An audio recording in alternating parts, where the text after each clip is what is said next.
Hi Gemini, it's Maggie the Irish Gypsy, and this is your general reading for the last half of September 2019. So we're looking at roughly about September 16th through the end of September. This is for Gemini Sun, Gemini Rising, Gemini Moon, if your Venus is in Gemini, or for those of you who are cross-watching for Gemini. If you know all of your signs, watch all of the videos because sometimes they can resonate a little more predictively for you, different signs than other signs, and it can provide additional clarification because, as you know, general readings always resonate a little differently for everybody who watches. Welcome to everyone here today. Thanks for taking the time to tune in, for sending in all your support, feedback, comments, likes, shares, subscribes. And always a big note of gratitude to all of my clients out there, both regular and new, for keeping me, one, so busy with personal one-on-one readings, and two, for so many of you coming back and returning time and time again. I've just been noticing the last few weeks how many of my clients are returning clients, and I'm so grateful for that. I'm always conscious that it takes a certain amount of trust to have your readers, your psychics, read for you. Some of the things that we look at sometimes are quite personal, so I'm always honored by that. Thank you. And if any of you are interested in scheduling a personal reading with me, just click on the description link below for more info and contact details. I can usually respond to initial inquiries with more info the same day or within the first 24 hours. And the actual scheduling is done in a pretty timely fashion too. I'm blessed to be able to do readings full-time 6 days a week. It is all that I do. So I'm pretty diligent at working with everybody's schedules and my own to set up the readings as quickly as we can. So email me if you're interested. I offer a wide variety of readings in all the main areas of life. Okay, Gemini, our beautiful twins. Let's see what the second half of September has in store for you.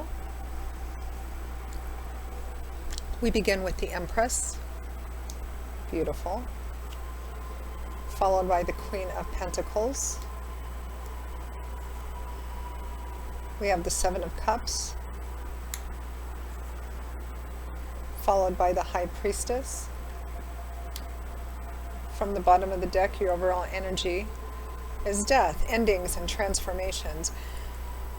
Your reading is very similar, Gemini, to one of your fellow air signs, Aquarius, so you may want to watch that video as well. I did Aquarius a few signs ago, but this is very similar to that, an ending of a conflict of some kind that they had quite a big part to play in helping it come to an end or reuniting people. And that might be a very similar energy here, because your overall energy for the last half of September is something ending, something transforming.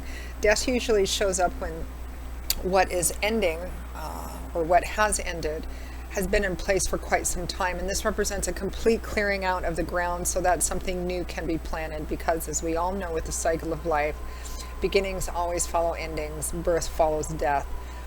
That is therein the transformation of something, because that is a huge transformation. The biggest transition we go through, it's transformation. So some situation has definitely come to an end, and the time is right for a new beginning. We have the Empress and the Seven of Cups here. The Empress is a card that represents the time is right for starting anything new, which is what fertility time represents. The season is right, the temperature is right, the soil is right to plant seed. So it's often the green sign for beginning new projects, new relationships, new jobs, starting new things. The time is right. It's also about somebody who is, manifesting the energy of both the tangible and the unseen as well. Some of you may be coming across as very attractive, very sensual, very feminine, very nurturing and caretaking, as the Empress is. She is the perfect mate to the Emperor. She kind of softens up his hard edges and provides that loving, nurturing, very capable sort of energy as well. So, and next to her is the Seven of Cups, which is a dreamy sort of card. It's a card about considering all the potential and possibility of something that lies ahead. I'm always, well, not always, but I'm often a bit cautious of the energy of the Seven of Cups, because it can represent considering a whole bunch of variety of options and always imagining the best possible outcome, which is a positive energy, but sometimes it can represent not being all that realistic about something. It's kind of a bit similar to the Nine of Swords, and the Nine of Swords is, envisioning the outcome of something that you're worried about, and it's always the worst possible outcome. And the Seven of Cups is trying to envision what the potential of something is, playing forward, and it's always the best possible outcome, which is a positive energy, but sometimes it can represent needing to be a bit more realistic. This is building castles in the sky. It's very dreamy, illusionary energy. But here, I feel, Gemini, you're starting something new, or you're at the beginning phase of something, and you're quite understandably and naturally envisioning what the best fulfillment and manifestation of it could be. Well, it could be this, and it could be this, and it's all lovely, beautiful energy because of this ending. And I feel like with Aquarius, you have either brought about this ending or you've had a hand to play in the ending, and you're definitely beginning a new phase in a very maybe concrete, practical, hands-on sort of way, because the Empress is clarified by the Queen of Pentacles, who has reached a point in her life where she's reached a point in her life of self-mastery, self-discipline, control, of the character traits inherent to their suit. So she knows how to use that earth energy in a way that benefits her and everything around her and everyone around her too. Particularly in the area of things that have to do with money, finance, property, resources, assets, the day-to-day efforts we put into keeping things stable, and that makes us feel safe and secure in the structure of our life. She's very much a nurturer and a caretaker, just like the Empress, and she tends to do it in very practical, hands-on kind of ways, often as the Empress does as well too. And next to the Queen of Pentacles is the High Priestess, sitting under that Seven of Cups. The High Priestess is somebody who is pretty much at the top of her game in the arena of spirituality and intuition. She has learned through her experience to pay attention to her intuitive process, which is the cable from which we get messages from God, Spirit, your angels, and guides. Some people call it your gut instinct. Some people call it your higher self. Anything which feels like flashes of inspiration, which comes out of nowhere. Dreams which have recurring dreams, or dreams which have recurring themes to them. Paying attention to all of those and allowing those to guide you, which is interesting because the Queen of Pentacles is kind of hands-on, and she's the queen of everything that's hands-on in the day-to-day world we live in. The High Priestess is in a different type of world. So the Queen of Pentacles, while she's mastered her element, which is earth, she still has a ways to go and things to learn in terms of trusting her own spiritual and emotional instincts and intuition as well. Some of you may be embarking on a new path with what's come to an end, of now being on a path where you're developing your intuitive ability, or a spiritual path, or even a religious path of some kind, because